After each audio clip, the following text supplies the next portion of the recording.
दोस्तों नमस्कार। 201वें episode secret घर जमाई में आपका हार्दिक स्वागत है। अगर आप पहली बार आए हैं तो चैनल को सब्सक्राइब कर लें। आपको कहानी अच्छी लगती है तो वीडियो को लाइक जरूर कर दें और एक प्यारा सा कमेंट करके जरूर बताएं और साथ ही अपने दोस्तों तक शेयर जरूर करें। चलिए शुरू करते हैं आज की कहानी। Episode number 201। कियारा का नाम सुनते ही समर का दिल जोर से धड़कने लगा। उसने गहरी सांस लेकर जल्दी से सलोनी से पूछा, सलोनी, अगर तुम सच कह रही हो तो मैं क्रिम्सन फायर बिजनेस अलायंस में शामिल हो जाऊंगा। उसकी बात सुनते ही बाकी के रिप्रेजेंटेटिव का दिल टूट गया। उनके खजाने बेकार हो गए, जबकि सलोनी ने कुछ शब्दों से ही बाजी मार ली थी। वहीं जैसे ही समर सलोनी के क्रिम्सन फायर बिजनेस अलायंस में शामिल होने के लिए तैयार हुआ, वैसे ही उसने समर को कियारा के बारे में बताकर कहा, कियारा डार्क आइस सेक्ट में है, जो क्रिम्सन फायर कॉन्टिनेंट के नॉर्थ कॉर्नर पर स्थित है। वहां पहुंचने पर तुम्हें कम से कम 1 साल लगेगा। उसकी बात सुनकर समर की आंखें चमक उठी। उसने दृढ़ता से कहा, समय की कोई समस्या नहीं। क्या तुम मुझे कॉन्टिनेंट का नक्शा दे सकती हो? सलोनी ने सिर हिलाया और जवाब दिया, हाँ जरूर, लेकिन उसके लिए तुम्हें मेरे साथ नीलामी घर जाना पड़ेगा। यह कहकर मुस्कुराकर समर के साथ जवाब का इंतजार करने लगी। आगे से समर ने तुरंत एक्साइटेड होकर कहा, ठीक है तो हम अभी चलते हैं, मुझे जल्द से जल्द वो नक्शा चाहिए। यह कहकर वो सलोनी के साथ जाने के लिए तैयार हो गया। उसने सम्मान के साथ झुककर एम्परर और बाकी लोगों से जाने की आज्ञा मांगी। तभी जिया जो बगल में खड़ी थी, उसको सलोनी से जलन हो रही थी। जिद करते समर से बोली कि वो भी उसके साथ क्रिम्सन फायर नीलामी घर में जाएगी। समर ने पहले तो मना किया, लेकिन बाद में उसकी जिद देखकर वो मान गया। उन्होंने शाम को नीलामी घर जाने का प्लान बनाया था। रात घोर अंधेरी थी। समर और जिया सलोनी के साथ नीलामी कंपनी पहुंच गए थे। वहीं समर ने सीधे मुद्दे की बात पर आकर कहा, सलोनी, प्लीज मुझे जल्दी से नक्शा ला कर दो। सलोनी तुरंत एक कमरे में गई और एक नक्शा लेकर बाहर आई। उसने बाहर आते ही वो नक्शा समर को सौंप दिया। समर ने नक्शा लिया और जाने लगा। उसके लिए जाने के लिए मुड़कर उसने कहा, मैं कल नॉर्थ की तरफ प्रस्थान करूंगा। यह कहकर वो जाने के लिए मुड़ा ही था, तभी आसमान में जोरदार धमाकों की श्रृंखला गूंज उठी। पूरी इमारत हिल गई। धमाकों की आवाज सुनते ही तीनों जल्दी से बाहर भागे। उन्होंने बाहर निकलकर देखा, रात का आकाश इंद्रधनुष के 7 रंगों से जगमगा रहा था। लाल, नारंगी, पीला, हरा, नीला, बैंगनी। प्रकाश की प्रत्येक किरण रॉयल लेवल की खजाने की एनर्जी थी। समर और जिया विस्मय में थे। समर ने हैरान होकर पूछा, वहां इतने सारे रॉयल लेवल के खजाने कैसे आ गए? सलोनी ने गहरी सांस लेकर कहा, रोशनी डेथ माउंटेन से आ रही है। 5,000 साल पहले यह सूर्य एम्परर का एरिया हुआ करता था। समर ने सूर्य एम्परर के बारे में नहीं सुना था। सोलोनी ने उसको समझाया, सूर्य एम्परर इस ग्रह के अधिपति थे, जिन्हें क्रिम्सन फायर एम्परर ने मार डाला था। लेकिन उनकी आत्मा नष्ट नहीं हुई थी, बल्कि एक सूर्य मिस्टिक किंगडम में विलीन हो गई थी, जो 1,000 सालों में एक बार ही खुलता है। उसकी बात सुनकर समर की आंखों में चमक आ गई। उसने एक्साइटेड होकर आगे पूछा, क्या डार्क आइस सेक्ट के लोग भी वहां आएंगे? सलोनी ने पुष्टि करके कहा, बेशक, ये एक उत्सव है जिसमें सभी ग्रैंड पावर भाग जरूर लेती है। उसकी बात सुनकर समर का उत्साह और भी बढ़ गया। उसे अब नॉर्थ जाने की जरूरत ही नहीं पड़ेगी। अब वो कियारा खुद वहां पर आएगी। ये सब इंफॉर्मेशन इकट्ठे करने के बाद समर और जिया शाही महल लौट आई। वापस लौटकर समर ने देखा, इंद्रप्रस्थ एम्परर आकाश को देखकर स्तब्ध थे। समर ने उसको देखकर कहा, एम्परर, मैं यहाँ आप लोगों में से किसी की सिफारिश करने आया हूँ। उसकी बात सुनकर एम्परर एक्साइटेड हो गया। उसने तुरंत पूछा, मैं सिर्फ 3 लोगों की सिफारिश कर सकता हूँ। उसकी बात सुनकर समर हैरान था। उसने हैरानी में अपनी भौहें सिकोड़ी और कहा, सिर्फ 3? सोलोनी ने कहा था कि 500 तक हो सकते हैं। समर की बात सुनकर एम्परर थोड़ा निराश हो गया। उसने कड़वी मुस्कान के साथ कहा, इंद्रप्रस्थ एक लोअर लेवल का देश है, क्योंकि हमारे पास कोई आत्म रॉयल किंगडम लेवल का फाइटर नहीं, इसलिए मैं सिर्फ 3 लोगों की सिफारिश कर सकता हूँ, मैं, तुम और जिया। लेकिन समर अपने साथियों को नहीं छोड़ना चाहता था, इसलिए उसने पूछा, क्या हम कुछ जानवरों को साथ लेकर जा सकते हैं? एम्परर ने सहमति जताकर कहा, काले, पीले और आकाश पक्षी सांप को तुम पालतू जानवरों के रूप में ले सकते हो। यह कहकर वो मुस्कुराकर समर की तरफ देखने लगा। उसकी यह बात सुनकर समर ने राहत की सांस ली। काला पीला अपनी सूंघने की पावर से कियारा को खोजने और खजाना ढूंढने में मदद कर सकता था। ये सब बातचीत करने के बाद समर वापस सराय लौट आया। सराय लौटकर समर ने वैष्णवी और सैंडी को पूरी बात बताई। उनको समझाया कि वो मजबूर है, उनको साथ नहीं लेकर जा सकता। वे निराश थे, लेकिन समर ने उनसे प्रॉमिस करके कहा, दोस्तों, मैं तुम लोगों के लिए सूर्य मिस्टिक किंगडम से कुछ स्पिरिचुअल खजाने लेकर जरूर आऊंगा। तभी काले, पीले और आकाश बख्शी सांप में बहस होने लगी। उनमें से कौन समर के साथ जाएगा? तो समर ने हंसकर कहा, तुम लड़ाई मत करो, तुम दोनों तो मेरे पालतू जानवरों के रूप में चलोगे मेरे साथ। एंशियंट काल के दो महान पूर्वज कुत्ता और सांप अनिच्छा से पालतू जानवर बनने को तैयार हो गए, क्योंकि खजाने का लालच बहुत बड़ा था। उसी समय क्रिम्सन फायर कॉन्टिनेंट के नॉर्थ में डार्क आइस सेक्ट में भी हलचल होने लगी थी। सेक्ट मास्टर उर्मिला, जो कियारा की मास्टर थी, अपनी टीम चुन रही थी। उर्मिला ने अनाउंसमेंट करके कहा, इस बार डार्क आइस सेक्ट 5 लोगों की सिफारिश कर सकता है। मेरे विक्रांत और कियारा के अलावा मैंने पहले और दूसरे एल्डर को साथ लेकर जाने का फैसला किया है। उसकी बात सुनकर बाहर खड़े बाकी स्टूडेंट्स के चेहरे उतर गए। वहीं कियारा के आकर्षक चेहरे पर चिंता की लकीरें थी।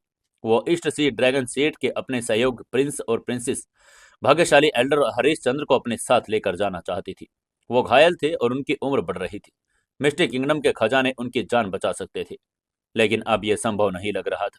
कियारा ने मन ही मन में एक आह भरी। उसे नहीं पता था कि नियति ने उसके लिए उस मिस्टिक किंगडम में बहुत बड़ा मिलन तय कर रखा है।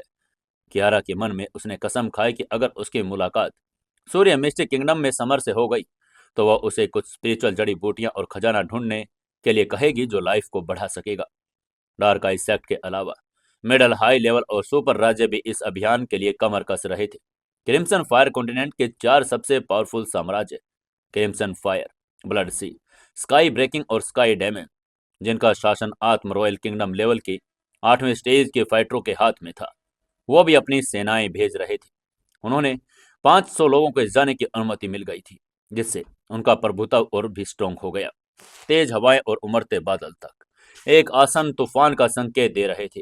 आत्म रॉयल किंगडम लेवल की मास्टर लिस्ट में टॉप 200 फाइटरों के नाम सामने आने के साथ ही कॉन्टिनेंट में हलचल मच गई थी। वहीं अगली सुबह सूरज उगने से पहले ही समर, जिया, काले, पिल्ले और आकाश बख्शी सांप के साथ इंद्रप्रस्थ महल पहुंचा। एम्परर पहले से ही उनका इंतजार कर रहा था, लेकिन उनके साथ खड़ी एक शख्सियत ने सबको चौंका दिया। वो कोई और नहीं बल्कि सलोनी थी। आज वो नीले ड्रेस में बड़ी अट्रैक्टिव लग रही थी। तभी समर ने बोहें चढ़ाकर पूछा, जूनियर मिस, आप यहाँ क्या कर रही हैं? वो उसका जूनियर मिस इसलिए कह रहा था कि क्योंकि वो अब क्रिम्सन फायर बिजनेस अलायंस का हिस्सा बन चुका था। सलोनी ने मनमोहक मुस्कान के साथ माथे से बाल हटाकर उसकी बात का जवाब देकर कहा, मैंने तुम्हारे साथ सूर्य मिस्टिक किंगडम जाने का फैसला किया है। उसकी यह बात सुनकर जिया की आंखों में ईर्ष्या की चमक आ गई। वो सलोनी को समर के करीब नहीं आने देना चाहती थी। एम्परर भी असहाय थे। आखिर सलोनी कॉन्टिनेंट के सबसे बड़े बिजनेस ऑर्गेनाइजेशंस की उत्तराधिकारी थी। तभी समर ने एम्परर से कहा, क्या अब हम जा सकते हैं? लेकिन जाने के पहले प्लीज मेरी दोस्त टिया और वैष्णवी का ध्यान रखने के लिए एक शाही फरमान जारी करवा दीजिए। एम्परर ने तुरंत ऑर्डर जारी किया कि टिया शहर की मालकिन बनेगी। वैष्णवी की सिक्योरिटी का इंतजाम भी करवा दिया। उसके इस ऑर्डर से संतुष्ट होकर समर ने अपना स्पिरिचुअल जहाज निकाला। वो अपने साथियों और एम्परर के साथ उस पर सवार हो गया, जबकि सलोनी अपने लोगों के साथ एक फ्लाइंग शटल पर उनके पीछे जाने के लिए तैयार हो गई। यात्रा बड़ी लंबी थी। वो कॉन्टिनेंट के सेंटर की तरफ बढ़ रहे थे, जहां सूर्य मिस्टिक किंगडम स्थित था। रास्ते में एम्परर ने समर को सूर्य एम्परर का इतिहास बताया। वो उसकी भर भर कर तारीफ भी कर रहा था। तभी काले पीले ने ऊब कर कहा, ओह इंद्रप्रस्थ एम्परर, सूर्य एम्परर के बारे में और अधिक शेखी मत बघारो। अगर वो उतना ही अद्भुत होता तो क्रिम्सन फायर एम्परर से पराजित क्यों होता? एम्परर ने शर्मिंदगी में कहा, वे संत बनने की कोशिश कर रहे थे, लेकिन असफल रहे, घायल हो गए। पिछले 50,000 सालों से मंगल ग्रह पर कोई संत लेवल तक नहीं पहुंच पाया है।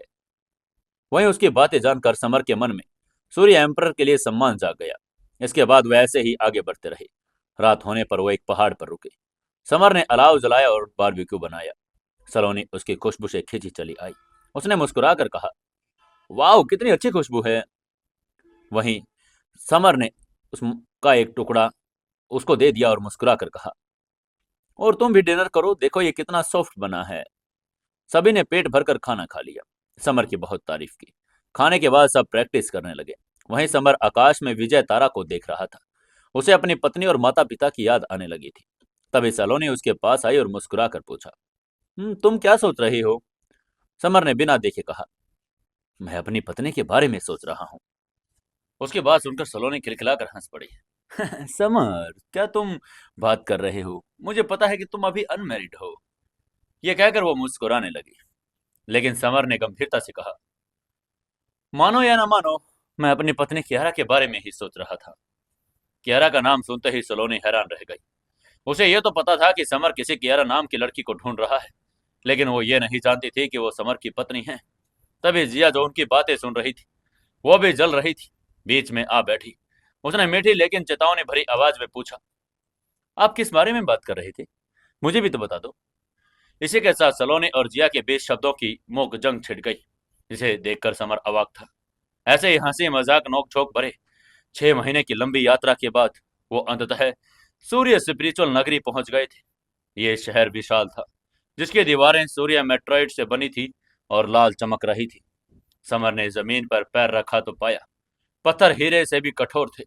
शहर के अंदर हर चहल पहल थी, दुकानें रॉयल लेवल के अमृत और हथियार बेच रही थी।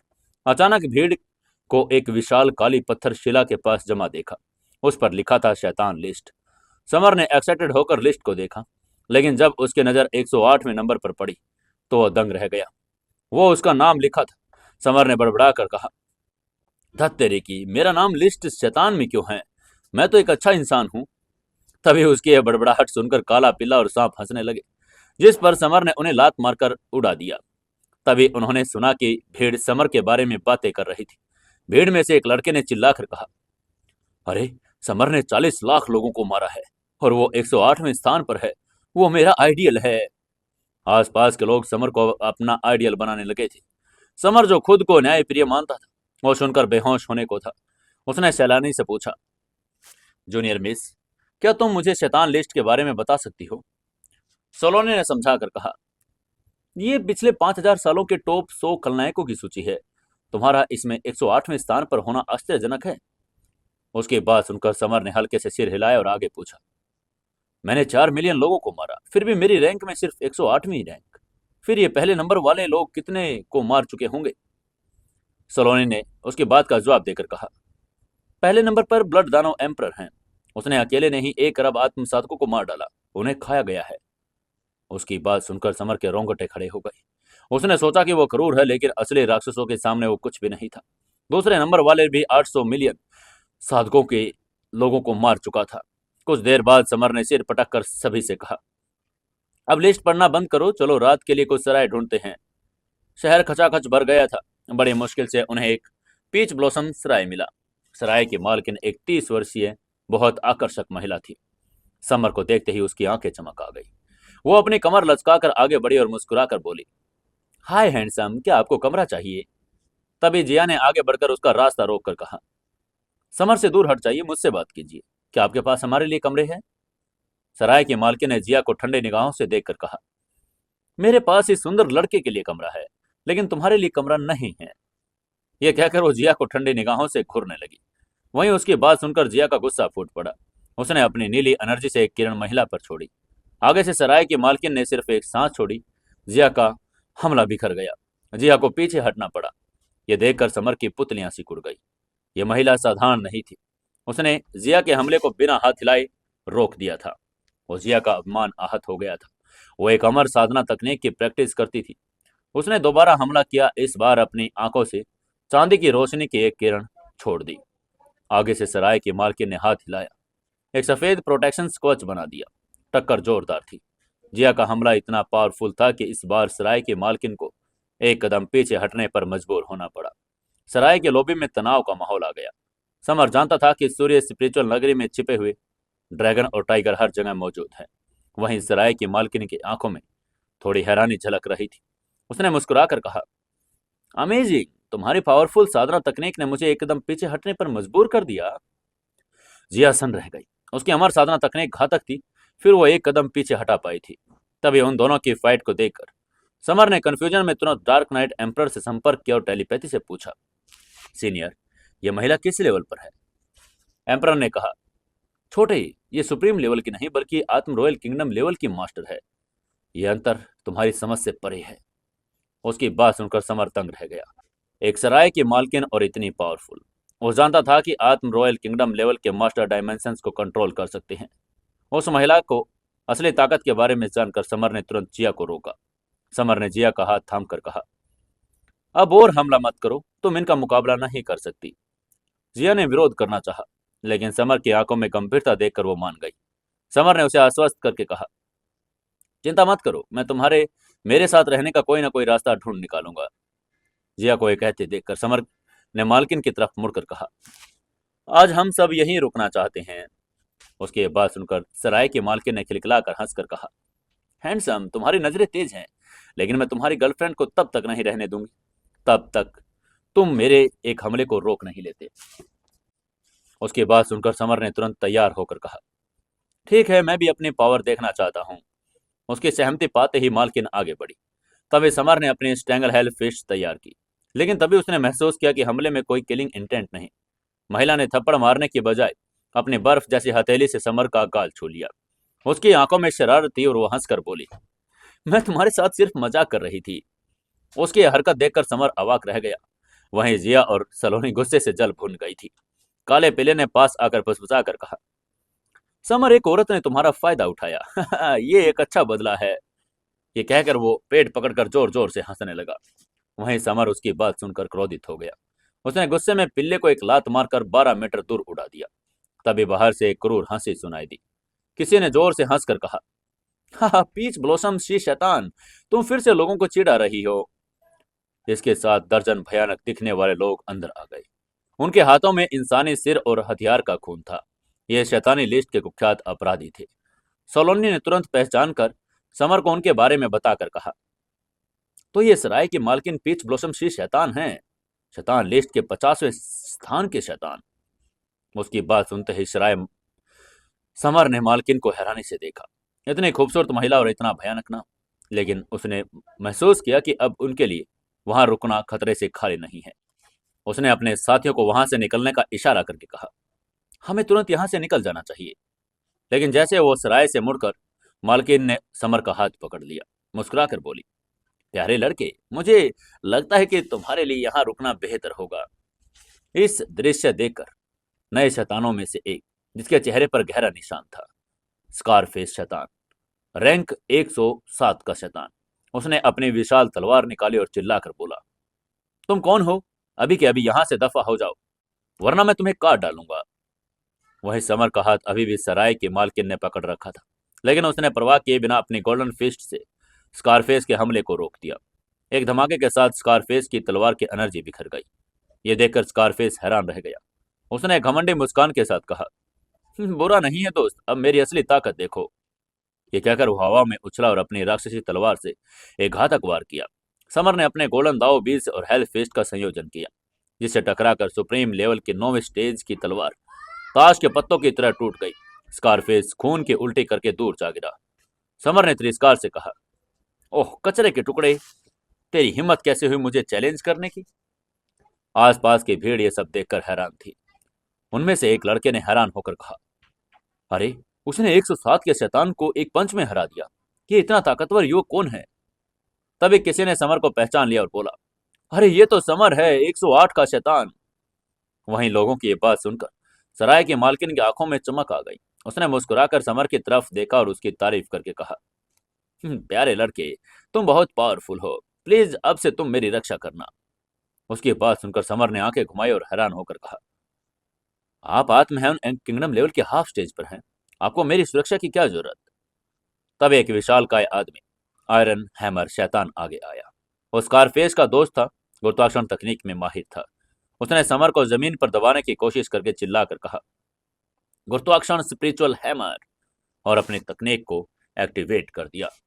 लेकिन उसके इस हमले को देखकर समर ने डरने के बजाय चिल्लाकर बोला, गुरुत्वाकर्षण का 2000 गुना, और उसने अपनी रॉयल लेवल की तकनीक एक्टिवेट कर दी।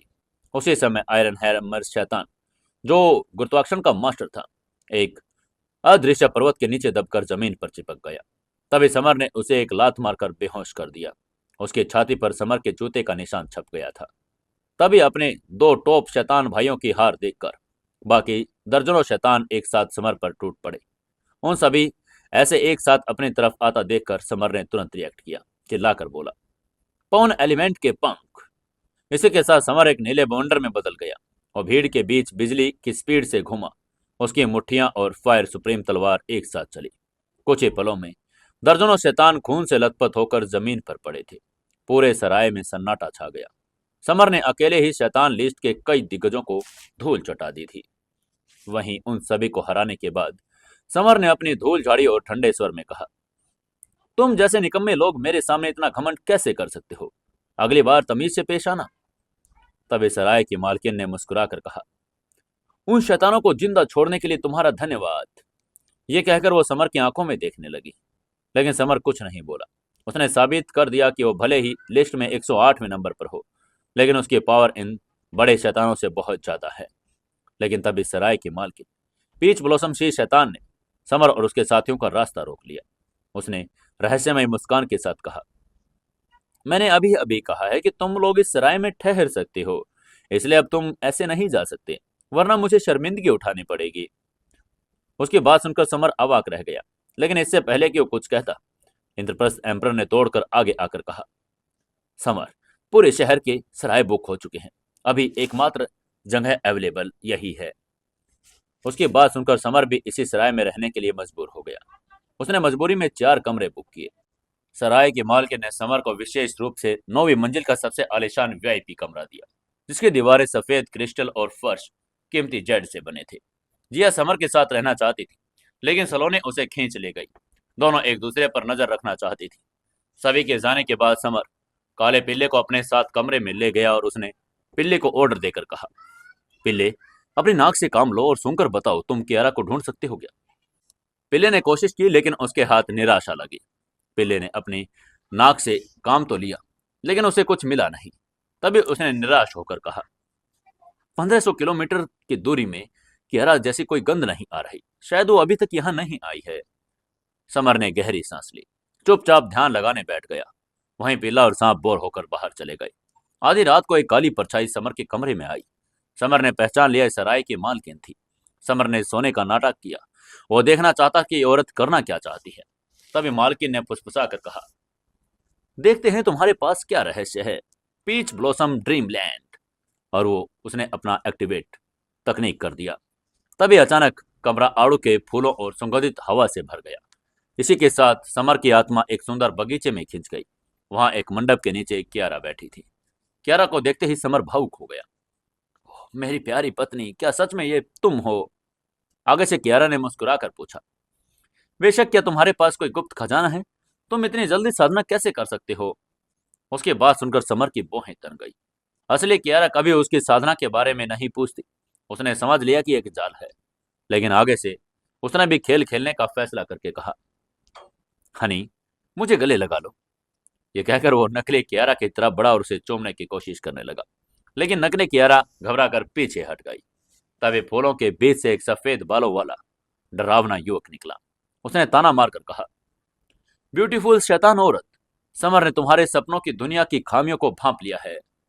इसी के साथ नकली कियारा का रूप बदलकर वापस पीच ब्लॉसम शी शैतान हो गया। वो शर्मिंदा थी। तभी सफेद बालों वाले युवक ने समर को घूर कर कहा, तुम्हारे शरीर से कुछ रहस्य में आ रहा है, काश मैं तुम्हें मारकर तुम्हारी आत्मा की जांच कर पाता। तभी सराय की मालकिन ने बीच में आकर कहा, इससे दूर रहो, ये मेरा शिकार है, इसलिए चुपचाप यहां से निकल जाओ। लेकिन आगे से उस युवक ने धमकी देकर कहा, आज तुम्हारी वजह से उसे जाने देता हूं, लेकिन भविष्य में कभी नहीं। और यह कहकर वो गायब हो गया। तभी मालकिन ने समर को बताया कि वो व्हाइट हेयर शैतान था, शैतान लिस्ट के 49वें नंबर का शैतान। तभी समर को एहसास हुआ कि आत्म रॉयल किंगडम के हाफ स्टेज के मास्टर कितने खतरनाक होते हैं। वहीं इस सब के बाद सराय की मालकिन वहां से चली गई। उसके जाने के तुरंत बाद जिया और सलोनी समर के कमरे में आ गई। जिया ने समर के कपड़ों को सूंघा और पूछा, तुम्हारे कपड़ों से औरत की फ्रेग्रेंस कैसे आ रही है? समर ने उन्हें शांत करने के लिए मजाक किया और पूछा कि क्या वो उसके साथ सोएंगे, जिससे वो शर्मिंदा होकर भाग गई। अकेले में समर ने डार्क नाइट एम्पर से मदद मांग कर पूछा, सीनियर, प्लीज मेरे खजानों को छिपाने का तरीका बताएं। तभी डार्क नाइट एम्पर ने उसे संत एकांतवास विधि सिखाई, जिसे समर के शरीर से निकलने वाली खजाने की आभा छिप गई। वो ये सब सीख ही रहा था कि तभी अचानक सराय के बाहर शोर होने लगा। समर बाहर भागा। देखा कि काला पीला और आकाश भक्षी सांप उसी व्हाइट हेयर शैतान से लड़ रहे थे। व्हाइट हेयर शैतान ने घमंड से कहा, मेरी नजर तुम दोनों पर है। बेहतर होगा कि तुम आकर मेरे सामने पालतू जानवरों की तरह समर्पण कर दो। लेकिन आगे से काले पीले ने थूक कर कहा, तुम खुद को क्या समझते हो? सैकड़ों साल जी चुके किसी बूढ़े राक्षस जैसे दिख रहे हो। मुझे अपना पालतू बनाने की बात करना तुम्हारी हिम्मत भी कैसे कर रही है? सांप ने भी आग में घी डालकर कहा, शायद तुम्हें कुछ और साल आत्म साधना के लिए अपनी मां के गर्भ में वापस चला जाना चाहिए। उन दोनों की बातें सुनकर शैतान का चेहरा गुस्से से लाल हो गया। उसने गुस्से में चिल्लाकर कहा, मैं तुम दोनों की खाल उतार लूंगा। यह कहकर उसने आइस और स्नो लो का इस्तेमाल किया। उसने इस तकनीक को एक्टिवेट करके आसमान से अचानक बर्फीली आंधी लेकर आया। देखते ही देखते पिल्ला और सांप बर्फ की मूर्तियों में बदल गए। यह प्रकृति के लौ की पावर थी जिसका मुकाबला वो नहीं कर सकते थे। उनको जमाने के बाद शैतान ने क्रूरता से कहा, आज अपने अंजाम का सामना करने के लिए तैयार हो जाओ। वहीं ये सब देखकर ऊपर बालकनी पर खड़े समर की आंखों में खून उतर आया था। उसने अपनी मुट्ठी भींच कर कहा, मेरी देख रेख में मेरे साथियों को छूने की तुम्हारी हिम्मत कैसे हुई? ये कहते हुए पलक झपकते ही नीचे उतरा। उसने अपनी उंगलियों पर गोल्डन ज्वालाओं को केंद्रित किया और जमे हुए पिल्ले और सांप की तरफ बढ़ गया। बर्फ के विशाल टुकड़ों पर जैसे ही ज्वाला दागी गई, दृश्य एकदम से बदल गया था। 9000 डिग्री सेल्सियस के अकल्पनीय तापमान वाली लाल रंग की झुलसा देने वाली ज्वाला ने पलक झपकते ही उन सफेद बर्फीली टुकड़ों को पानी में बदल दिया। भाप का एक गुबार उठा और सब कुछ धुंधला हो गया। ठंड से ठिठुरते और लगातार छींकते हुए काले पीले और आकाश बख्शी सांप ने राहत की सांस ली। अभी तक वो कांप रहे थे, लेकिन अब समर ने अपने गोल्डन ज्वाला से उस बर्फ को पिघला दिया था। वो कूद कर बाहर आ गए। काले पिल्ले के सामने से खड़े एक भयभीत व्हाइट हेयर शैतान की तरफ इशारा करके चेतावनी देकर कहा, समर, यह आदमी अविश्वसनीय रूप से पावरफुल है। ये वाकई कुछ खास है। ये धूप वाले आकाश से बर्फ और स्नोफॉल कर सकता है। ये रॉयल लो है। समर ने गंभीर होकर सिर हिलाया। वो स्थिति की गंभीरता को समझ रहा था। वो जानता था कि काले पिल्ले और आकाश बख्शी सांप की ताकत अब टॉप लेवल के मास्टरों के बराबर थी। वो आत्म सुप्रीम किंगडम के 9वें स्टेज के फाइटर से आसानी से निपट सकते थे। फिर भी वे इस वाइट शैतान के सामने टिक नहीं पाए। ये कोई नॉर्मल तो नहीं होगा। दूसरी तरफ समर की उंगलियों पर फड़फड़ाती उन गोल्डन ज्वाला को देखकर व्हाइट हेयर शैतान की पुतलियां सिकुड़ गई। उसकी आंखों में सदमे का एक अंश उभरा जो अब लालच में बदल गया था। उसने समर को घूर कर कहा, संत लेवल की ज्वाला, ये कितना अप्रत्याशित है कि तुम संत लेवल की ज्वाला को कंट्रोल कर सकते हो। उसकी आंखों में लालच की झलक थी, जैसे उसने ठान लिया कि वो इस ज्वाला को समर से छीन लेगा। समर के माथे पर चिंता की लकीरें आ गई। वो हैरान था कि इस दानव ने उसकी गोल्डन ज्वाला को इतनी आसानी से पहचान लिया। समर इस इंपोर्टेंट तुरूप के पत्ते का इस्तेमाल इतनी जल्दी से नहीं करना चाहता था, लेकिन उसके साथियों की जान खतरे में थी। आइस सुनो लो को तोड़ने के लिए उसने गोल्डन ज्वाला ही एकमात्र ऑप्शन चुना। व्हाइट शैतान के शब्दों ने वहां पर मौजूद सभी आत्मसाधकों को स्तब्ध कर दिया। वे क्रिम्सन फायर कॉन्टिनेंट के हाई लेवल के मास्टर थे, इसलिए एंशियंट तकनीकों का ज्ञान रखते थे। वहीं उन दोनों की इस झड़प को देखकर भीड़ में फुसफुसाहट शुरू हो गई। भीड़ में खड़े एक लड़के ने हैरान होकर कहा, अरे कितना आश्चर्यजनक है, इस युवक के पास वास्तव में संत लेवल की गोल्डन ज्वाला है। उसके पास खड़े लड़के ने सिर हिलाकर कहा, मैंने सुना है कि एंशियंट काल में पृथ्वी पर गोल्डन संत नामक एक संत थे, और जो गोल्डन ज्वाला का उपयोग करते थे वो बड़े भयावह थे। पहले वाले लड़के ने सहमत होकर कहा, बिल्कुल सही। देखने से तो यही लगता है कि इस युवक द्वारा इस्तेमाल की गई गोल्डन ज्वाला पुरानी गोल्डन ज्वाला ही है। माहौल गर्म हो गया था। कई लोग उत्साह और लालच भरी निगाहों से समर को भी देखने लगे थे। वहीं शोरगुल से कुछ दूरी पर पीच ब्लॉसम सी शैतान की निगाहों सब कुछ देखने लगी थी। उसे पहले ही आभास था कि समर के पास कोई अनमोल खजाना है। अब उसकी पुष्टि भी हो चुकी थी। तभी व्हाइट हेयर शैतान ने अपने दाहिने हाथ की एक उंगली हल्के से आगे की तरफ इशारा करके हवा में ठंडक बढ़ा दी। एक घातक बर्फीला टुकड़ा समर की तरफ उड़ा दिया। समर तैयार था। उसने अपने हाथों में गोल्डन ज्वाला को कंट्रोल किया, उन्हें आगे की तरफ दाग दिया। आग और बर्फ की टक्कर हो गई। सफेद बर्फ का टुकड़ा अनगिनत कणों में पिघलने लगा, अंत में पूरी तरह से गायब हो गया। टक्कर इतनी जोरदार थी, समर को 4 कदम पीछे हटना पड़ा। हालांकि उसने अपनी पावरफुल गोल्डन ज्वाला से आत्म रॉयल किंगडम लेवल के हाफ स्टेज के पहले कंपटीशन लिया था, लेकिन उस धक्के से उसके शरीर को कुचोर दिया। उसके दाहिने हाथ में कंपन आने लगी। यह टक्कर किसी विशाल मेट्रेट के ग्रह से टकराने जैसी थी। व्हाइट हॉयर शैतान ने प्रशंसा और क्रूरता से कहा, कितने पावरफुल हैं, इसने तो मेरे रॉयल लॉ का भी सामना कर लिया। ये माइथोलॉजिकल गोल्डन ज्वाला वाकई अपने नाम के अनुरूप है। समर ने उसे ठंडे निगाहों से घूरा, लेकिन कोई जवाब नहीं दिया। जब वो कुछ नहीं बोला तो व्हाइट ड्रैगन शैतान ने फिर से कहा, समर, ये बहुत दुख की बात है। तुम्हारी पावर इतनी कम है कि तुम गोल्डन ज्वाला का पूरा इस्तेमाल भी नहीं कर सकते। एक काम क्यों नहीं करते, तुम इसे मुझे क्यों नहीं दे देते? मेरे हाथों में ही गोल्डन ज्वाला अपना असली पावर दिखा पाएगी। समर ने अपनी चुप्पी तोड़ी और इसे शांति से पूछा, तो तुम मेरी गोल्डन ज्वाला चाहते हो? व्हाइट हेयर शैतान ने आकाश की तरफ देखकर कहा, हाँ, ये सही है। मुझ जैसे पावरफुल शैतान ही इस प्रकार की संत लेवल की ज्वाला के हकदार है। तुम जैसे लोग जो अभी तक आत्म रॉयल किंगडम लेवल के हाफ स्टेज तक नहीं पहुंचे, इसके लायक बिल्कुल नहीं। तभी समर ने सिर हिलाकर बहुत सहज भाव से लेकिन एक चौंकाने वाला प्रस्ताव उनके आगे रखकर कहा, गोल्डन ज्वाला तुम ले सकते हो, लेकिन एक शर्त है, तुम्हें मेरा सेवक बनना होगा। अभी तक मेरा कोई भी सबऑर्डिनेट रॉयल किंगडम के हाफ स्टेज तक नहीं पहुंचा। मुझे पहले सबऑर्डिनेट के रूप में स्वीकार करने में कोई आपत्ति नहीं होगी। समर के इन बेहद अहंकारी और घमंडी शब्दों ने व्हाइट एम्पर शैतान को कांपने पर मजबूर कर दिया। वहां मौजूद सभी आत्मसाधक इतने स्तब्ध रह गए, उनकी आंखें फटी रह गई। समर अभी सुप्रीम किंगडम लेवल के छठे स्टेज पर था, फिर भी वो एक रॉयल किंगडम लेवल के हाफ स्टेज को अपना सेवक बनाना चाहता था। क्रोधित शैतान के शरीर से काले वायु के तेज झोंके निकलने लगे, जो गोलाकार स्तंभों में बदल गए। उन्होंने अनाउंसमेंट करके कहा, मुझे सफलतापूर्वक क्रोधित करने के लिए बधाई हो। मैं आज तुम्हें निश्चित रूप से नर्क भेज कर रहूंगा। उसने अपना हाथ आकाश की तरफ उठाया और चिल्लाकर बोला, आइस और सुनो लो, मेरे ऑर्डर का पालन करो। हिम स्तंभ। पल भर में चमकीला आकाश अंधेरा हो गया।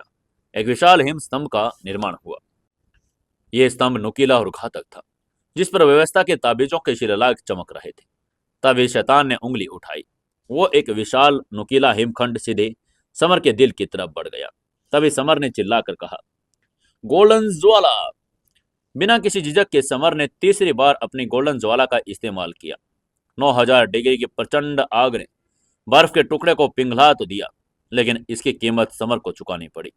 उसका शरीर एक दर्जन कदम पीछे जा गिरा। चेहरा पीला पड़ गया और उंगलियां कांपने लगी। वो जानता था कि यह अपनी लिमिट पर है। गोल्डन ज्वाला का इस्तेमाल वो सिर्फ 3 बार कर सकता था। अब लिमिट भी समाप्त हो चुकी थी। सफेद बालों वाला शैतान ये भांप गया था। हंसकर आगे बढ़ा और बोला, अब तुम अपनी लिमिट पर पहुंच चुके हो ना? मैं आज ही तुम्हें मार डालूंगा। तुम्हारी संत लेवल की गोल्डन ज्वाला भी मेरी हो जाएगी। हर कदम के साथ उसकी भयानक आभा बढ़ती जा रही थी, जिससे बाकी साधक पीछे हट गए। तभी अचानक दूर से एक खिलखिलाती हंसी गूंजी। उसने हंसकर कहा, "हाँ, समर, क्या मैं तुम्हारी मदद करूं?" पीच ब्लॉसम जैसे दिखने वाली शैतान औरत सीढ़ियों पर उड़कर आई और समर के सामने ढाल बनकर खड़ी हो गई। उसने एक सांस छोड़ी जो पीच ब्लॉसम में बदल गई। उसने शैतान की जबरदस्त आभा को रोक दिया। तभी सफेद बालों वाले शैतान ने गर्रा कर कहा, पीच ब्लॉसम सी शैतान औरत, इसका क्या मतलब है? तुम्हारी हिम्मत कैसे हुई समर और मेरी फाइट में दखल देने की? पीच ब्लॉसम सी शैतान ने समर के गाल को सहलाकर कहा, मेरी नजर इस हैंडसम लड़के पर है। क्या तुम्हें इससे कोई आपत्ति है? उसके बाद सुनकर शैतान की आंखों में खून उतर आया। उसने गुस्से में चिल्लाकर कहा, मुझे परवाह नहीं कि तुम कौन हो। देखते हैं कि तुम क्या कर सकते हो। आइस और स्नो लो। 1000 मील बर्फ से ढका हुआ। उसने व्यवस्था के ताबीज बनाए बर्फ का तूफान खड़ा कर दिया। पीच ब्लॉसम इन का 1000 मील का दायरा जमने लगा। अपने सराय और ग्राहकों को मुसीबत में देख पीच ब्लॉसम सी शैतान का चेहरा गुस्से से लाल हो गया। तभी उसने चिल्लाकर कहा, पीच ब्लॉसम लो, 10,000 पीच ब्लॉसम खिल रहे हैं। उसने पलटवार किया। आकाश से लाखों पीच ब्लॉसम बरसने लगे। जैसे ही ये फूल बर्फ पर गिरे, बर्फ पिघल गई और जमी हुई फिर से मुक्त हो गई। यह देखकर वो दंग रह गया। उसने हैरान होकर कहा, पीच ब्लॉसम सी शैतान, मुझे बिल्कुल अंदाजा नहीं था कि तुम्हारी पीच ब्लॉसम मोनार्क तकनीक एक और बड़ी हासिल उपलब्धि कर लेगी। फिर भी तुम मुझे समर को मारने के लिए नहीं रोक पाओगी। उसने पीच ब्लॉसम को उलझाए रखने के लिए अधिक बर्फ के टुकड़े बरसाए और खुद तेजी से समर की तरफ लपका। उसका हाथ समर का गला फाड़ने के लिए आगे बढ़ गया, लेकिन तभी समर ने दहाड़ कर कहा, पवन एलिमेंट के पंख। उसके शरीर से नीले पंख निकले। वह वंडर बनकर गायब हो गया। शैतान का वार खाली रह गया। वो आश्चर्यचकित था कि समर की स्पीड उसके बराबर कैसे हो सकती है। शैतान ने मन में सोचा, समर, ऐसा लगता है कि तुम्हारे पास संत लेवल की गोल्डन ज्वाला से कहीं ज्यादा अधिक खजाने हैं। फिर उसने चिल्लाकर कहा, समर, आज तुम नहीं बचोगे। समर ने कहा, मुझे जान से मारने की इतनी बड़ी बातें करने से पहले मेरी स्पीड का मुकाबला करने की तो कोशिश करो। 1 घंटे तक चूहे बिल्ली का खेल चलता रहा, लेकिन अंततः समर की फिजिकल पावर भी जवाब देने लगी थी। पवन पंखों ने उसकी लाइफ पावर को निचोड़ लिया था। मौका पाकर व्हाइट हेयर शैतान ने चिल्लाकर कहा, मेरी बर्फ से जमी दुनिया पर कब्जा करो। तभी एक बर्फीले तूफान ने कमजोर पड़े समर को घेर लिया था। उसे एक विशाल बर्फ के अंदर ब्लॉक कर दिया। अंदर का तापमान इतना कम था कि समर को लगा उसकी अंतरात्मा तक जम गई है और वो कभी बाहर नहीं निकल पाएगा। समर का ये हाल देखकर जिया की आंखों में चिंता आ गई। उसने जल्दी से अपनी जादुई तलवार निकाली। व्हाइट हेयर शैतान की बर्फ पर हमला करने के लिए आगे बढ़ी ताकि समर बाहर निकल आए। उसको देखकर व्हाइट हेयर शैतान ने खुश होकर कहा, ओह, एक और खजाना, इसमें अमर लेवल की आभा है। शैतान की लालची नजरें अब जिया की तलवार पर थी। तभी जिया ने बिना रुके प्रहार किया। चांदी की किरणों ने बर्फ पर दरारें डाल दी। अंततः समर ने अपनी मोटल बॉडी तकनीक इस्तेमाल की। जिया की मदद और समर की तकनीक से वो बर्फ का कारागार टूट गया। समर लड़खड़ाता हुआ बाहर आ गया। तभी जिया ने उसको संभाल कर पूछा, समर, क्या तुम ठीक हो? जबकि वो अपनी तलवार तकनीक से इस्तेमाल करने की वजह से खुद थक गई थी। आगे से समर ने उसे सहारा देकर कहा, तुम्हारी शारीरिक पावर पूरी तरह से खत्म हो चुकी है, तुम्हें अब आराम करना चाहिए। लेकिन खतरा अभी टला नहीं था। व्हाइट शैतान ने अब अपना सबसे भयानक हथियार निकाल लिया, आइस क्लब।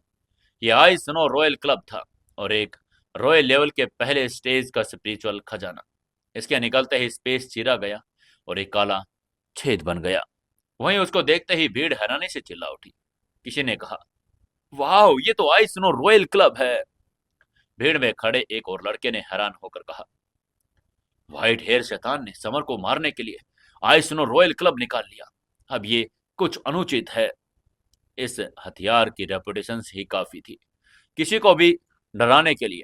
तभी उसको देखते ही पीच ब्लॉसम से शैतान के चेहरे पर चिंता की झलक उठी। वो तुरंत हवा में नीचे उतरी और समर के सामने आ गई। उसने भी अपना रॉयल लेवल का स्पिरिचुअल खजाना पीच ब्लॉसम निकाल लिया था। भीड़ फिर से हैरान थी। तभी व्हाइट हेयर शैतान ने उसको धमकी देकर कहा, पीच ब्लॉसम शैतान औरत, क्या तुम इसके बारे में पूरी तरह से आश्वस्त हो? एक बार स्पिरिट रॉयल ब्लॉसम और आइस स्नो रॉयल के बीच टकराव हो जाएगी तो तुम्हारा पूरा सराय ढह जाएगा। पीच ब्लॉसम ने मोहक मुस्कान के साथ कहा, जब तक समर मेरी पीच ब्लॉसम सराय में रह रहा है, वो मेरा कस्टमर है। मैं किसी को भी उसे नुकसान नहीं पहुंचाने दूंगी। तभी सफेद बालों वाला शैतान अपने गदा के साथ आगे बढ़ गया। उसके कदमों से जमीन पर स्पष्ट निशान बन रहे थे। उसकी अपार पावर का परिणाम थी।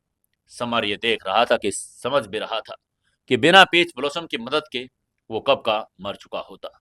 लेकिन समर हार मानने वाला बिल्कुल नहीं था। उसके पास अभी भी अराजकता चक्की और फायर ड्रैगन की आत्मा गुप्त खजाने थे। उधर अंततः दो महान पावर टकरा गई।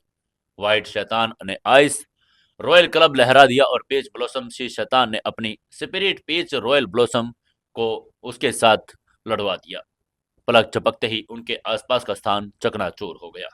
स्पेस टाइम के घेरे में एक विशाल ब्लैक होल प्रकट हुआ, जिसके सेंटर में बुरी आत्माओं और समय की नदी का भयावह दृश्य था। अपार पावर की लहरें सभी दिशाओं में फैल गई। सराय की मेज कुर्सियां निगलते हुए जमीन में एक आधा गड्ढा भी हो गया था। फाइट का हिंसक बल किसी सुनामी की तरह आगे बढ़ता रहा। पास में मौजूद कुछ अभागे आत्म साधक इसकी चपेट में आ गए। उनके शरीर पलक झपकते ही टुकड़े टुकड़े होकर हवा में विलीन हो गए। दूर खड़े दर्शकों के चेहरे पर मौत का खौफ था। भागने की कोशिश करते हुए उनके कदम जम गए, क्योंकि विनाश का बवंडर उनकी स्पीड से कहीं ज्यादा तेज था। वहीं समर की आंखों में अचानक ठंडक की चमक आ गई, लेकिन उसका चेहरा उदास हो गया। ये तबाही उसी की वजह से शुरू हुई थी। वो निर्दोष को मरते हुए नहीं देख सकता था। उसने चिल्लाकर कहा, गुरुत्वाकर्षण किंगडम। एक दहाड़ के साथ समर ने अपनी पावरफुल तकनीक का इस्तेमाल किया और वह जमीन पर 2000 गुना होकर तेज टूट पड़ा। उसने फैलकर विनाशकारी फोर्स को जबरन नीचे खींच लिया, जिससे वो आग फैलने से रुक गया और अनगिनत जानें बच गई। लेकिन इसकी कीमत समर को भी चुकानी पड़ी। समर ने उसे सिर्फ 10 सेकंड तक रोका था, जो दूसरों को भगाने के लिए काफी था, लेकिन 10वें सेकंड के बाद उसने मुंह खोला और अपने मुंह से खून का फव्वारा छोड़ दिया। वो धड़ाम से जमीन पर गिर पड़ा। उसका चेहरा कागज की तरह सफेद था। जिया मदद करना चाहती थी, लेकिन उसकी भी एनर्जी समाप्त हो चुकी थी। वो समर के बगल में गिर रही थी। इंद्रप्रस्थ, एम्पर और सोलोनी भी उसका भयानक प्रेशर्स के कारण उनके पास आने में असमर्थ थे। दूसरी तरफ व्हाइट हेयर शैतान पीच ब्लॉसम शैतान से उलझा हुआ था। उसे एहसास हो गया कि इस औरत को हराना आसान नहीं है।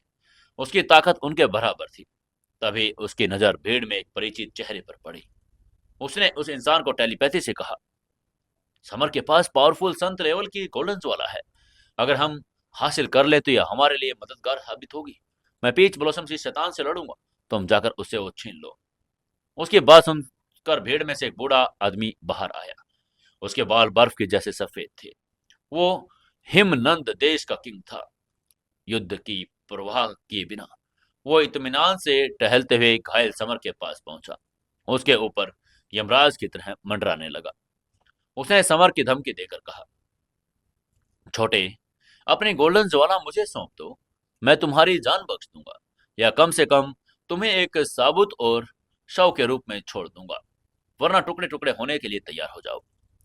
समर, जो हिलने की स्थिति में नहीं था, उसने शांत रहकर कहा, तुम कौन हो और तुम मेरी गोल्डन ज्वाला क्यों चाह रही हो?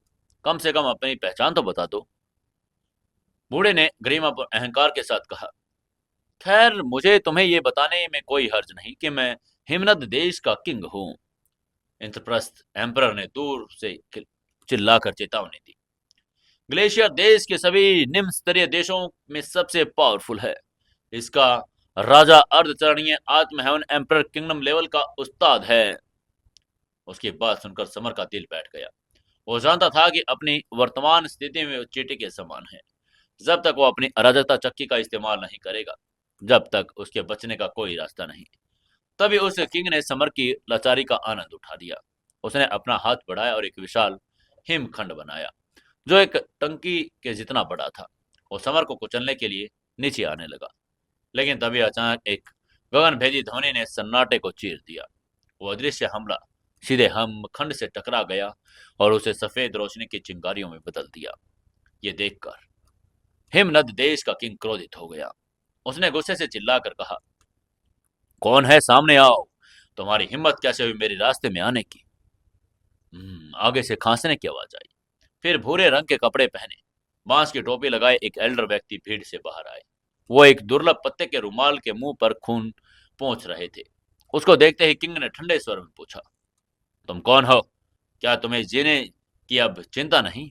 लगता है तुमने कुछ लंबा ही जीवन जी लिया, अब ऊब गए हो, है ना? आगे से उस एल्डर ने खांस कर कहा, मैं जल्द ही मरने वाला हूं, लेकिन मुझ में अभी भी कुछ मारने की ताकत है। इस युवक का भाग्य मुझसे मिलता जुलता है, तुम्हें इसे छोड़ देना चाहिए। समर को यह आवाज जानी पहचाने लगी। तभी सलोनी ने उसको उत्साह से बताया कि वो सीनियर है, जिससे वो नीलामी में मिले थे, लेकिन अब वो बेहद बीमार लग रहे हैं। तभी किंग ने बैंस एल्डर को धमकी देकर कहा, बूढ़े, अगर तुम सचमुच समर और उस औरत की रक्षा करना चाहते हो, तो पहले तुम्हें ही मैं मार डालूंगा। और उसने चिल्लाकर कहा, आइस और सुनो लो, बर्फ की मूर्ति प्रकट हो। किंग ने हमला बोल दिया। एक विशाल बर्फ की मूर्ति बनी, जिसमें एम्परर लो की पावर थी। इतना प्रेशर इतना भयानक था कि दूर खड़े दर्शक भी खून थूकने लगे, लेकिन बांस एल्डर शांत थे। उन्होंने धीरे से अपनी उंगली उठाई और हल्के से मुस्कुराकर कहा, स्काई शैडो लो, भक्षण करो। एक विशाल काय स्काई शैडो प्रकट हो गई। यह किंग की मूर्ति से 3 गुना बड़ा था। उसने अपना जबड़ा खोला और बर्फ किंग की मूर्ति को निकल गया। यह देखकर आसपास के लोग स्तब्ध रह गए। किसी को याद आया कि उसने चिल्लाकर कहा, क्या यह 1000 साल पहले के स्काई शैडो एम्परर हो सकते हैं? उस आदमी की बात सुनते ही किंग का चेहरा पीला पड़ गया। उसने हैरान होकर उस आदमी से पूछा, क्या तुम 1000 साल पहले के स्काई शैडो एम्परर हो? इससे पहले कि भीड़ में खड़ा हुआ व्यक्ति कुछ जवाब देता, एम्परर ने मुस्कुराकर कहा, ये सब 1000 साल के पहले का इतिहास है। उस जमाने में तो मैं तुम्हें एक उंगली में मार सकता था। उसकी बात सुनकर किंग की आंखों में डर आ गया था। उसकी कमजोरी को देखकर किंग ने अपना आत्मविश्वास बटोरा। उसने हिम्मत जुटाकर कहा, तुम्हारा शरीर इस गहरे दर्द में है, इसलिए मैं भी देखता हूं कि तुम कब तक टिक सकते हो। ये कहकर उसने फिर से अपना हमला जारी कर लिया। वहीं आगे से जवाब में शैडो एम्परर ने एक और बड़ी शैडो प्रकट की। जैसे वो शैडो लो प्रकट हुआ, वैसे ही समर के शरीर में कुछ अजीब सा हुआ। उसे वो नियम अपनी shadow God blood line totem जैसा लगा। समर के भीतर वुल्फ गॉड जाग उठा। उसकी पीठ पर एक विशाल शैडो गॉड का साया उभर आया। स्काई शैडो लो और समर के ब्लड लाइन टोटम में अनानंदा हुआ। उसी के साथ एक एंशियंट एनर्जी समर के शरीर में दौड़ गई। उसके घाव भरने लगे। जीवन पावर वापस लौट आई। उसके स्पिरिचुअल पावर नाभिक पर सातवां निशान भी उभर आया। समर अब ठीक हो चुका था और उस साथ ही साथ स्टेज पर पहुंच चुका था। वहीं उधर स्काई शैडो लो ने किंग ने आइस स्नो लो को निगल लिया और किंग को जोरदार टक्कर लगी। हिमनद देश का किंग 10 कदम पीछे जा गिरा। अब वो हार मान गया था। वो लड़खड़ाते हुए खड़ा हुआ और उसने जाकर कहा, इसमें कोई आश्चर्य नहीं कि तुम 1000 साल पहले के स्काई शैडो एम्परर थे। मैं हार गया, मैं जा रहा हूँ। अब सिर्फ वाइट शैतान बचा था। जब उसने देखा कि किंग भाग गया और उसका सामना अब एम्परर और पीच ब्लॉसम दोनों से है, तो उसने भी समझदारी दिखाई और उसने भाग कर कहा, तुम दोनों तो अच्छे हो, मैं भी जा रहा हूँ। और वो डायमेंशन में गायब हो गया। वहीं खतरा टलते ही स्काई शैडो एम्परर को फिर खांसी आई। उन्होंने खून का एक और घूंट उगला। तभी समर ने उनके सामने जाकर पूछा, स्काई शैडो एम्परर सर, आपका बहुत बहुत धन्यवाद। स्काई शैडो ने कड़वाहट से मुस्कुराकर रहस्य खोलकर कहा, असल में मैं हिम नदी देश के किंग को मारना चाहता था, लेकिन मेरी पुरानी बीमारी फिर से उभर आई, इसलिए मैं उसे हराने में सक्षम हुआ। तभी समर ने अपनी दवाइयां पेश की, लेकिन एम्परर ने मना कर दिया क्योंकि उन्हें आत्म रॉयल किंगडम लेवल की दवा की आवश्यकता थी। अंत में समर पीच ब्लॉसम सी शैतान के पास गया। उसने उसका भी शुक्रिया अदा किया और कहा, आपकी मदद के लिए धन्यवाद, मैं आपका ऋणी हूँ। पीच ब्लॉसम ने अपनी मोहक मुस्कान बिखेरी। उसने एक बार फिर अपनी उंगली से समर के चेहरे को हल्के से छुआ, खिलखिलाकर वहां से चली गई। तभी पीछे खड़ी जिया और सलोनी ये देखकर गुस्से में जलने लगी थी। तभी समर मन में सोचकर उसने कहा, ये घिनौनी औरत, उसे लगता है कि वो मेरे साथ खिलवाड़ कर सकती है क्योंकि वो एक आत्म रॉयल किंगडम के हाउस स्टेज पर है। यह उससे भी कितना अशोभनीय है। समर के मन में अपमान की आग सुलग रही थी। वो विरोध करना चाहता था, लेकिन वो उससे बड़ी फाइटर थी। जब तक वो लो को समझ नहीं लेता, तब तक उसका पीच ब्लॉसम सी शैतान जैसी पावरफुल मास्टर का सामना करना तो दूर, उसके हमलों से बचना भी असंभव था, भले ही उसके पावर पवन एलिमेंट के पंख ही क्यों न हो। तब स्काई शैडो एम्परर ने समर का ध्यान भटका कर कहा, जूनियर, क्या तुम्हारे पास समय है? मेरे पास थोड़ी देर के लिए सूर्य स्पिरिचुअल नगरी चलो। उसकी बात सुनकर समर ने अपनी भावनाओं को दबाकर सिर हिलाकर कहा, बिल्कुल, आपके लिए तो मेरे पास समय है ही, आपके लिए कुछ भी। तभी एम्परर ने हाथ हिलाकर कहा, वैसे कोई बड़ी बात नहीं, बस थोड़ी बातचीत करनी है। ये कहकर वो आगे बढ़ गई।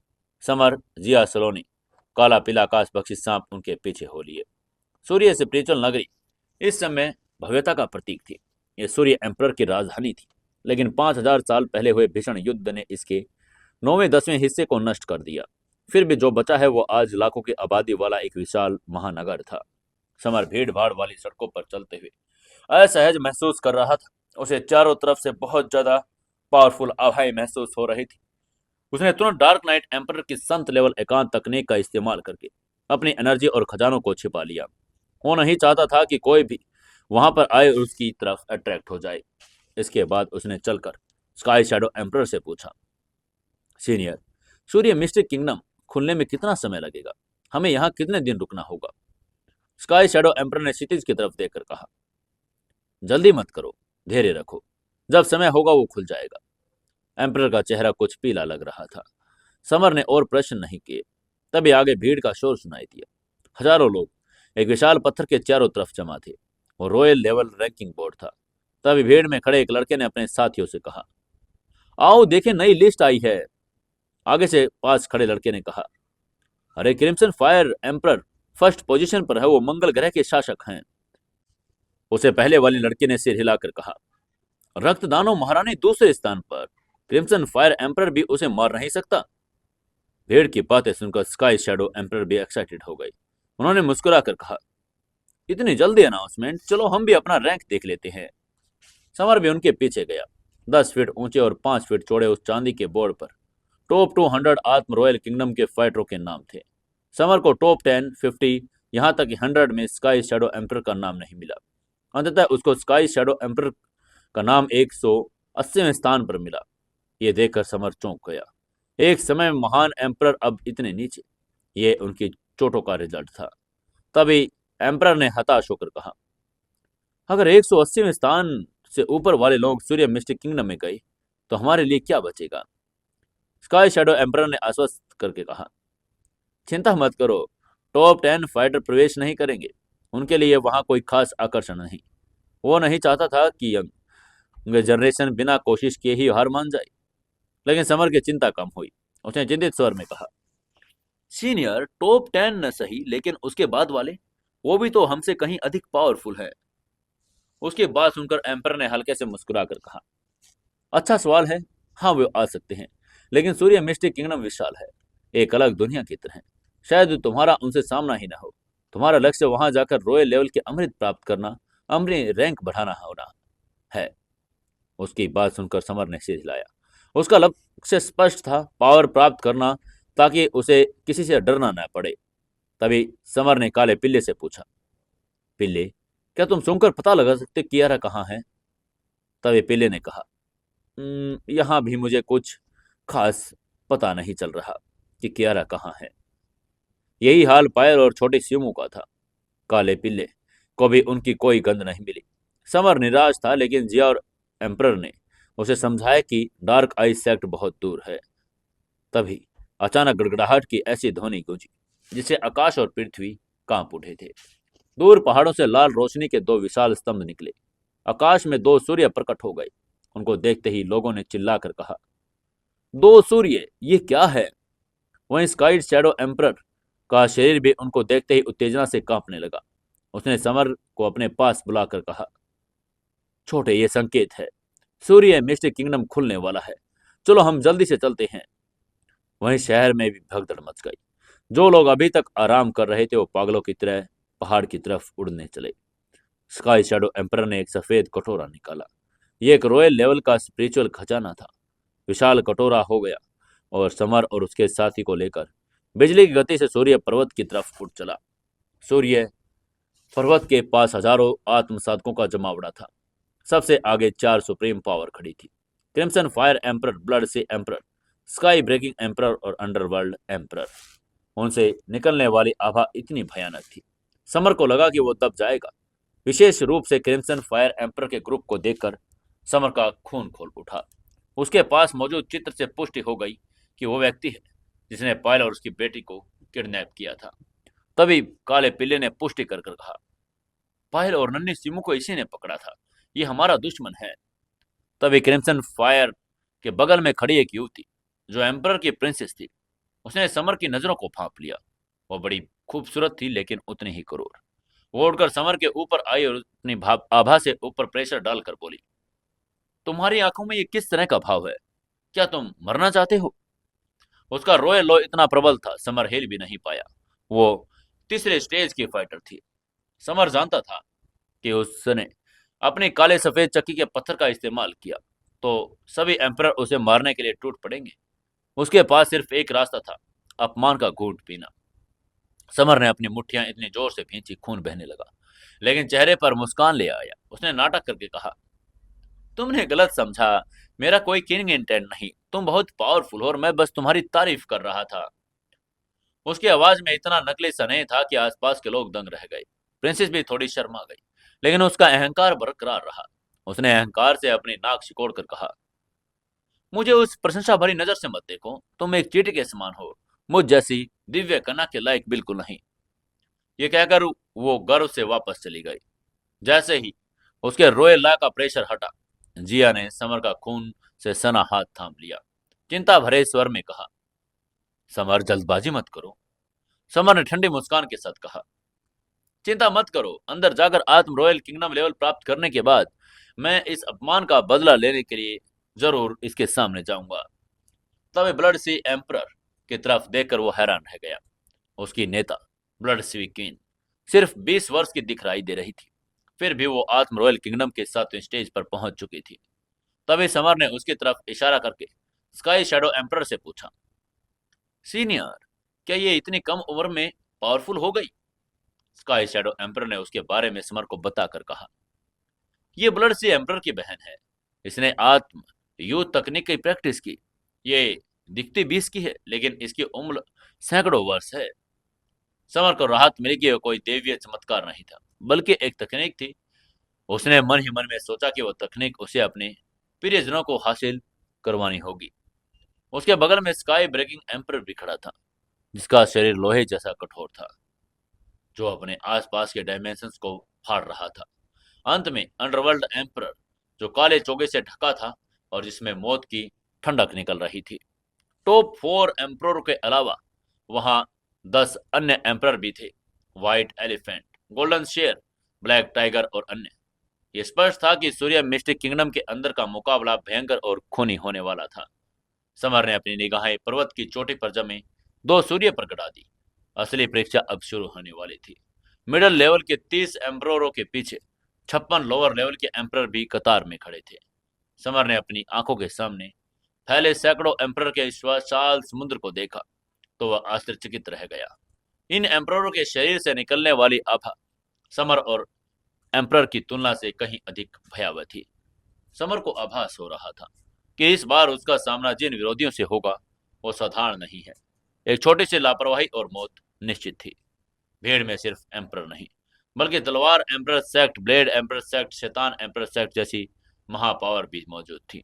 इंद्रप्रस्थ देश के सबसे कमजोर होने के बाद भी उसे पीछे धकेल दिया गया था, जहां किसी का उस पर ध्यान नहीं गया। अब कैसे कैसे समर को किन किन कठिनाइयों का सामना करना पड़ेगा, कैसे होगा अब यहाँ का आगे का सफर, जानने के लिए जुड़े रहिए अपनी कहानी सीक्रेट घर जमाई के साथ। दोस्तों, कहानी को ज्यादा से ज्यादा शेयर करें, कमेंट करें और लाइक जरूर से जरूर करें, और एक प्यारा सा कमेंट करके बताएं कि कहानी कैसी लगी।